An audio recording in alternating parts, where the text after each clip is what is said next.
Just to keep this conversation going, because, and I appreciate you're trying to be fair to Gavin Newsom, and we always try to be fair to everybody on the U.S. Report, but activist and author Cordell West, he slammed him. He said Gavin Newsom had a white supremacist mindset and was quoted as saying that when Gavin Newsom thinks of black people, he thinks of lower SATs.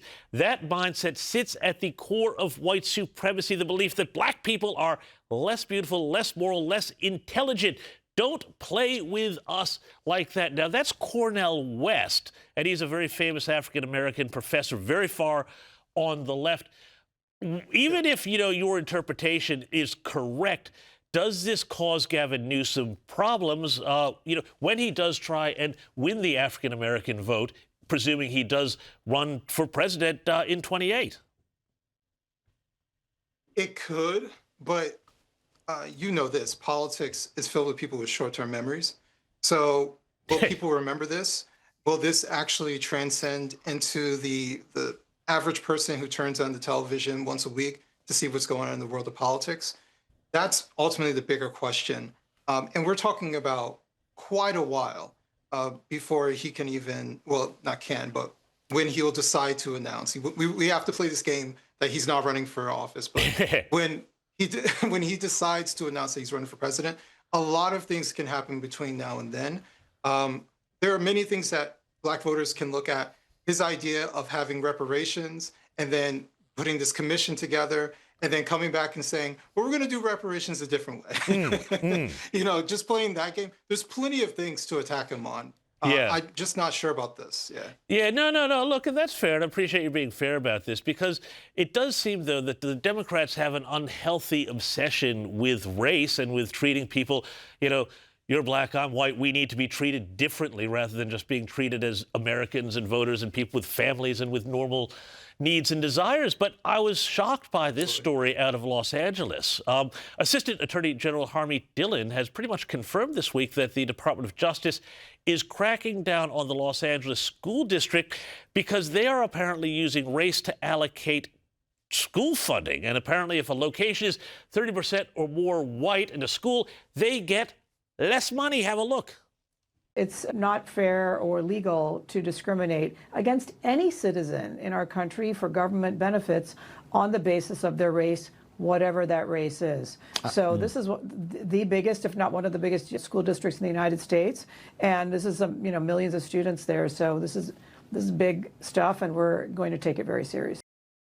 Yeah, I think she's right, because anybody who's spent time in America knows you can encounter plenty of poor white people and plenty of very well-off black people and people of color.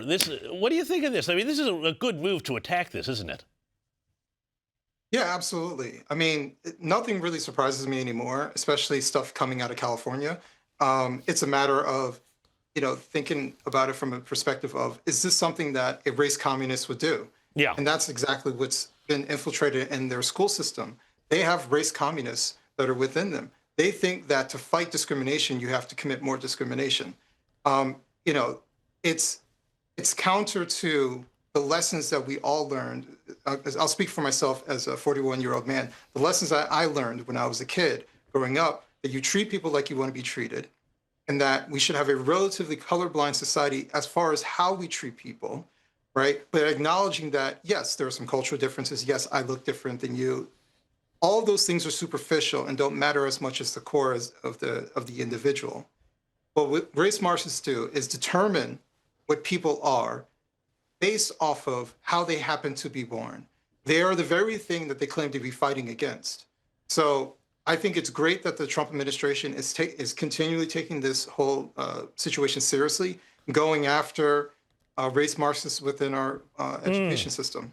Adam, I'm so glad that you used that term, racial communism, racial Marxism. I think we're going to hear a lot more about that in the next couple of years. But speaking of people who might be considered race communists and things that surprise or not being surprised anymore, well, I was a bit surprised that a little while ago, New York City Mayor Zohran Mamdani met with President Trump at the White House for what was said to be an unscheduled visit to talk about housing issues and immigration. What do you make of this weird sort of bromance that seems to be developing here, between Zohran Mamdani and Donald Trump? The only thing I can sort of say is that they're both great showman, but that's probably where the similarities end. You know, one thing that people don't take, I think when it comes to Donald Trump, they don't realize about him is that he is the schmoozing president. The man walked into North Korea and sat down with a guy that we were supposed to completely, disconnect from, right? Because there's not a single person, whether that person hates him or not, that he will not sit down with and actually talk to.